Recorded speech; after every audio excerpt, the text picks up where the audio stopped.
अल्हम्दुलिल्लाह अल्हम्दुलिल्लाहि वकफ़ा व सलामुन अला इबादिल्लज़ीना इस्तफ़ा अम्मा बाद फ़क़द क़ाला नबी सल्लल्लाहु अलैहि वसल्लम बल्लिगू अन्नी वलो आया व क़ाला अलैहिस्सलातु वस्सलाम। मेरे मोहतरम बुज़ुर्गों और दोस्तों, अस्सलामु अलैकुम व रहमतुल्लाहि व बरकातुहू। मैंने आपके सामने एक हदीस पढ़ी है, सही बुखारी की हदीस है, बल्लिगू अन्नी वलो आया। इसका मानी होता है कि जो तुम्हें कुछ पता हो कुरान हदीस के बारे में, एक आयत ही क्यों ना पता हो, तुम दूसरों को बता दो। तो आज हम इसी हदीस को लेकर हम आगे चलते हैं। आज का हमारा मौजू है रफ़ुल दैन का मसला।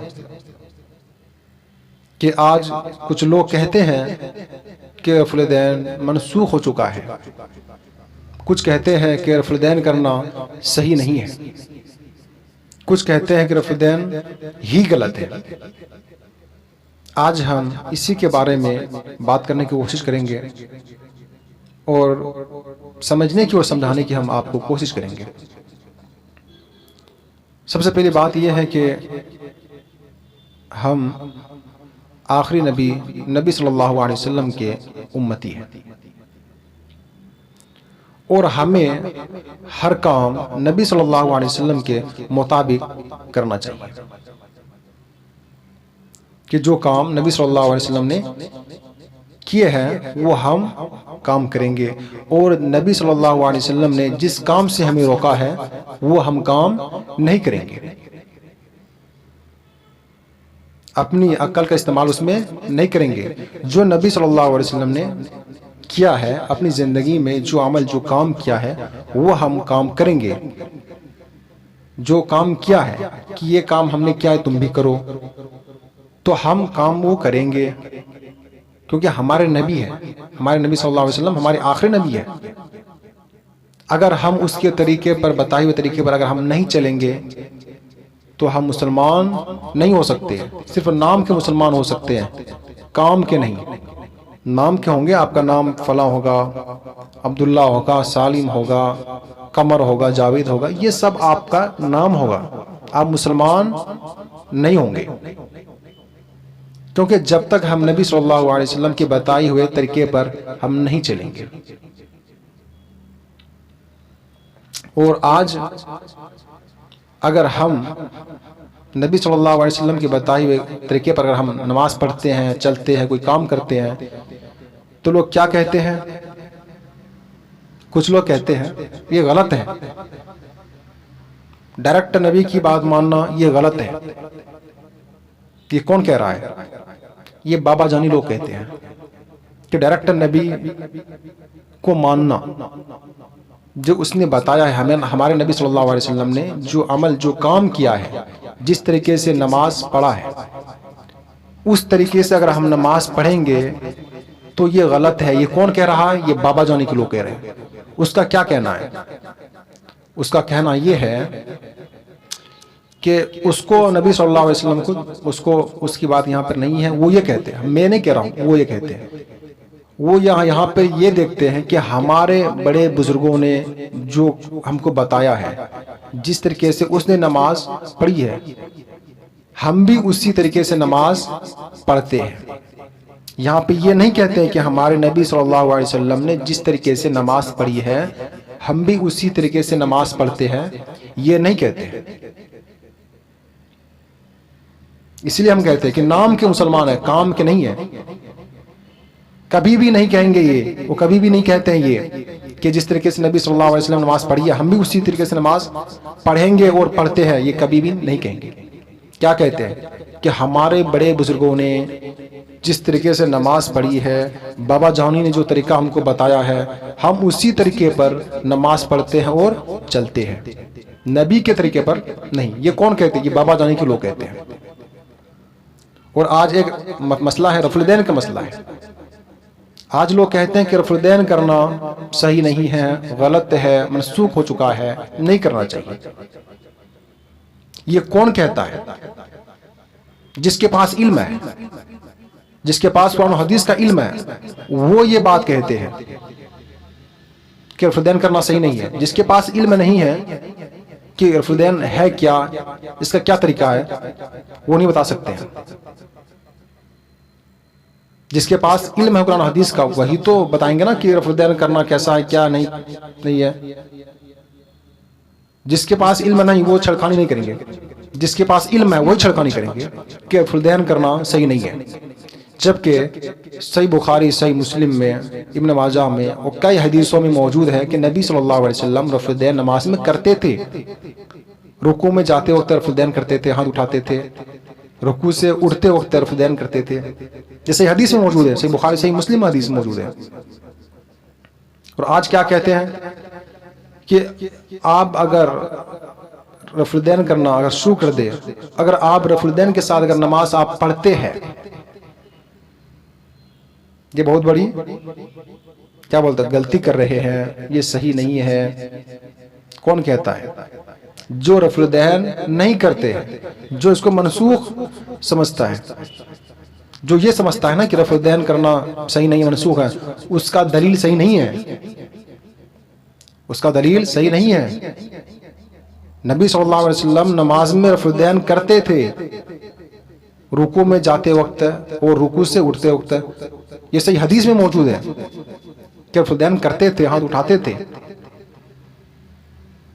लेकिन ये कौन लोग बोलते हैं? जिसके पास इल्म है, जो सही बुखारी, सही मुस्लिम पढ़ा है। क्या देवबंदी और बरेलवी सही बुखारी, सही मुस्लिम नहीं पढ़े? पढ़ा है ना, पढ़े हैं। लेकिन ये क्या बोलते हैं? इसको पता है कि रफुदैन करना सही है, गलत नहीं है, सही बुखारी, सही मुस्लिम में लिखा है, सही हदीसों में लिखा है, ये मानते हैं, ये जानते हैं और ये पढ़े भी है। लेकिन इसका क्या कहना है कि नहीं, हमारे बाबा जानी ने जो किया है, हमारा बाबा जानी ने जो बताया है, जो तरीका हमको बताया, हम उस तरीके पर चलते हैं, न कि नबी सल्लल्लाहु अलैहि वसल्लम के तरीके पर हम चलते हैं। कौन कहते हैं कि बाबा जानी के लोग कहते हैं?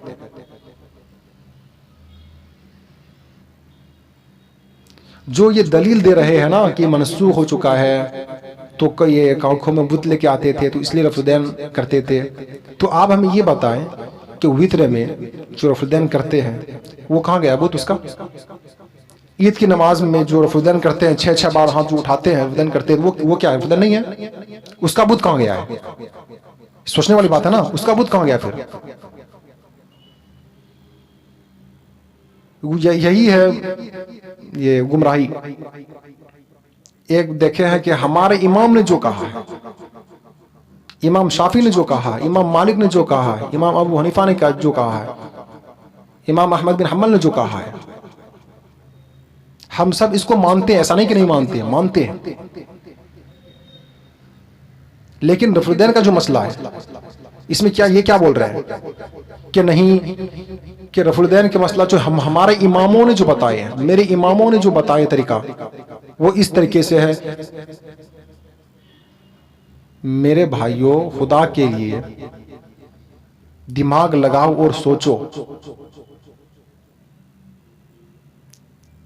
अच्छा, एक आप ये बात बताओ हमें कि आप बोल देते हैं कि हमारे इमाम ने ये बताया है, इमाम अबू हनीफा ने ये बताया है, इमाम शाफी ने बताया। ये बताओ ये सारे किस इमाम को मानते थे, किसको मानते थे? तो आज हम लोग इमाम अबू हनीफा, इमाम शाफी, इमाम मालिक के पीछे क्यों पड़े हैं हम कि हमारे इमाम ने जो कहा है? हमें तो ये देखना चाहिए कि हमारे नबी सल्लल्लाहु अलैहि वसल्लम ने किस तरीके से नमाज पढ़ी है। इमाम अबू हनीफा, इमाम शाफी, इमाम मालिक और इमाम अहमद, ये तो नबी को माने, और हम लोग अगर डायरेक्ट नबी को माने तो काफिर, और उससे कुछ डायरेक्टली अमल करे, जिस तरह नमाज पढ़ा है नबी सल्लल्लाहु अलैहि वसल्लम ने, अगर हम उस तरीके से नमाज पढ़ेंगे तो हम गुमराह। क्या ये इमाम शाफी, इमाम मालिक ने ये कहा था कि मुझे इमाम मानो, मेरे बताए तरीके पर आप नमाज पढ़ना है, नबी सल्लल्लाहु अलैहि वसल्लम के तरीके पर आप नमाज नहीं पढ़ना? ये कोई हदीस किताब में मौजूद है? किसी भी किताब में मौजूद है? आप दिखा सकते हो? ये तो हम लोगों ने या आप लोगों ने ये खुद उसकी तरफ वो कर दिया है। कोई भी इमाम ने ये नहीं कहा है कि मेरे बताए तरीके पर आप चलो, नहीं चलोगे तो गुमराह हो जाओगे। नबी सल्लल्लाहु अलैहि वसल्लम को, वो नबी सल्लल्लाहु अलैहि वसल्लम के तरीके पर नहीं चलना है।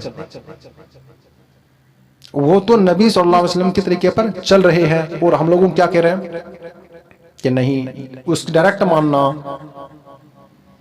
वो डायरेक्ट नबी सल्लल्लाहु अलैहि वसल्लम से कोई भी अमल करना ये सही नहीं है, ये गुमराही है। ये कौन कहता है? ये बाबा जानी के लोग कहते हैं ये। तो मेरे भाइयों, ये आपके पास कुरान है, हदीस है, आप इसको पढ़ो।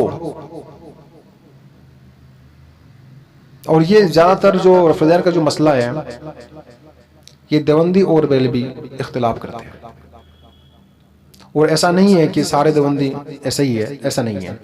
कुछ है जो अच्छे भी हैं, देवबंदी भी अच्छे हैं, बेलवी भी अच्छे हैं। कुछ है जो रफीदैन को सही कहते हैं। तो मेरे भाइयों, आपके पास कुरान है, हदीस है, आप पढ़ो, आप उसके ऊपर अमल करो। जो हदीस में है उसके बताए हुए तरीके पर आप चलो। यह है असल जिंदगी। क्योंकि सूरह ज़ुमर में है, आयत नंबर 7 के अंदर मौजूद है कि कोई भी जान दूसरे जान का बोझ नहीं उठाएगा। आपने जो अमल किया है, आपने जो काम किया है, जिस तरीके से काम किया है, आपको तो खुद जवाब देना है। अगर अल्लाह ताला क़यामत के दिन आपको अगर पूछ लेगा तुमने ये काम क्यों किया था, तो क्या जवाब दोगे? हमारे बाबा जानी ने ऐसा ही किया था, तो इसलिए हमने ऐसा किया। क्या ऐसा बोल सकते हैं? कभी भी आप ऐसा नहीं बोल सकते हैं। जब आप ऐसा नहीं बोल सकते हैं तो आप फिर इसको, इन बाबा जानी लोगों को इतना फिर क्यों इज्जत दे रहे हो? इसके बताए तरीके पर क्यों इतना मजबूती से पकड़ के बैठे हुए हो?